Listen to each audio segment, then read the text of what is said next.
Are you on? Oh, Maz, you want your video? I would love to go over the video that the NFL put out yesterday. This is the video that the NFL put out to all 32 clubs. As a reminder to clubs and players, an offensive player numbered 50 through 79 or 90 through 99 is permitted to line up as an eligible pass receiver. To allow the defense an opportunity to match personnel to avoid deception and to ensure fairness, the player must immediately report the change in his eligibility status to the referee, who will inform the defensive team and will make an announcement to the stadium before that play. It is the responsibility of the player to be sure that change in status is clearly communicated to the referee by both a physical signal with his hands up and down in front of his chest and to report to the referee his intention to report as an eligible receiver. Any player reporting as eligible must line up initially and remain in an eligible position. Failure to do so, or if he is covered up by another player, will result in an illegal formation.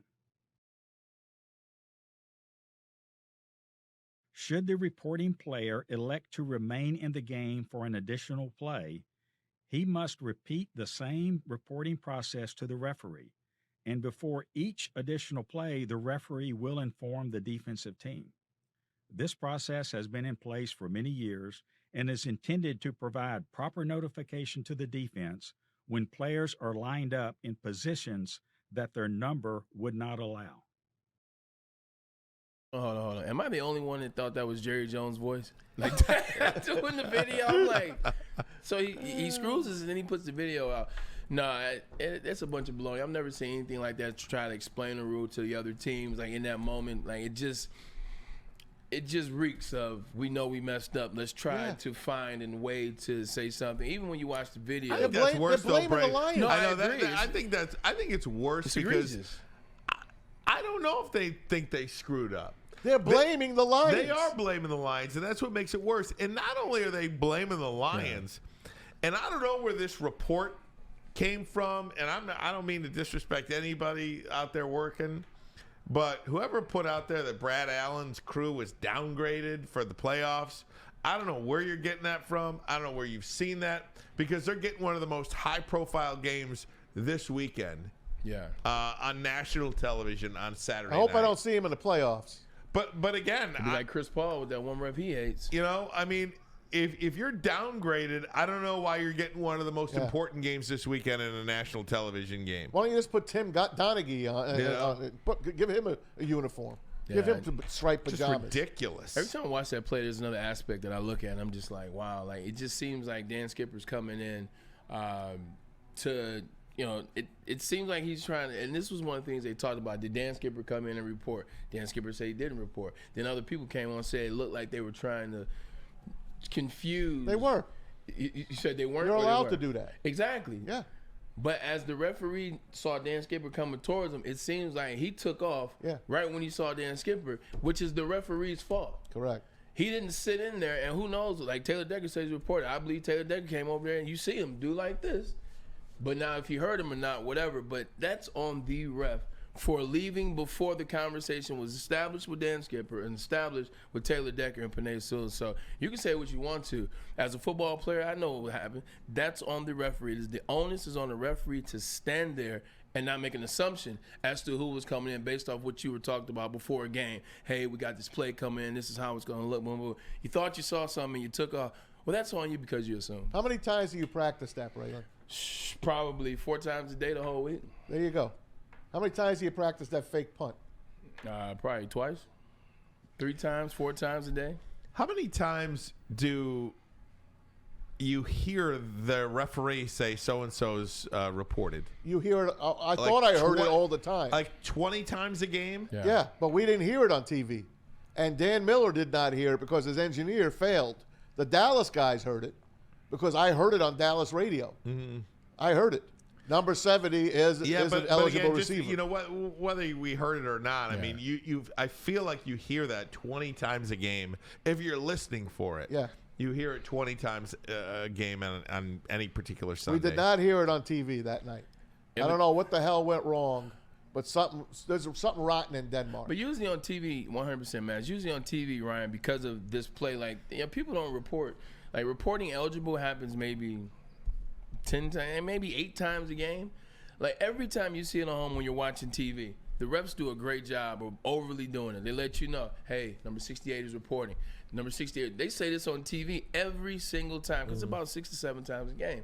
So no one saw it. No one heard it. It wasn't loud. It wasn't overstated. I'm like, it was interesting. But again, whether it's this or whatever, I mean, this is like life too, and I'm not breaking any news to you, but life happens. How you react to life is what really separates the good from the bad, the people that make it to the people that don't.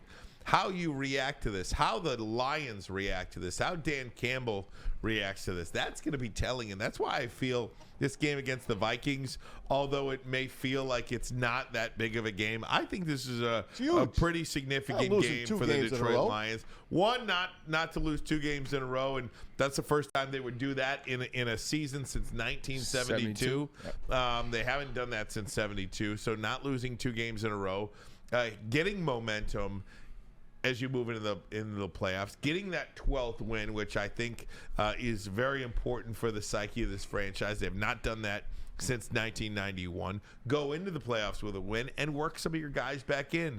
C.J. Gardner-Johnson is expected to play. I'm not really sure about James Houston yet or not, but C.J. Gardner-Johnson is going to play, and I think it's going to make a world of difference, really getting a live look in the game Sunday as opposed to coming back the following week, playing in the playoffs for the first time. What did I tell you guys a few weeks ago?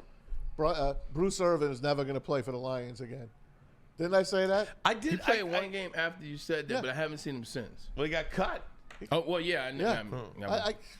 How do you not have room for that guy? It's funny because I think we all perceive the Lions' biggest weakness to be defensive line. Yeah. To get rid of Bugs and him. And they keep Kabinda. Now listen, Kabinda's a nice player, but when he's on waivers, no one takes him. We're the only team that takes him. And we keep doubling down, tripling down, and keeping other guys. I'm sorry. I'd rather have Bruce Irvin or Isaiah Bugs than Jason Kabinda. I'm sorry. Now, by the way, if you're watching this live, it is 3:10 right now.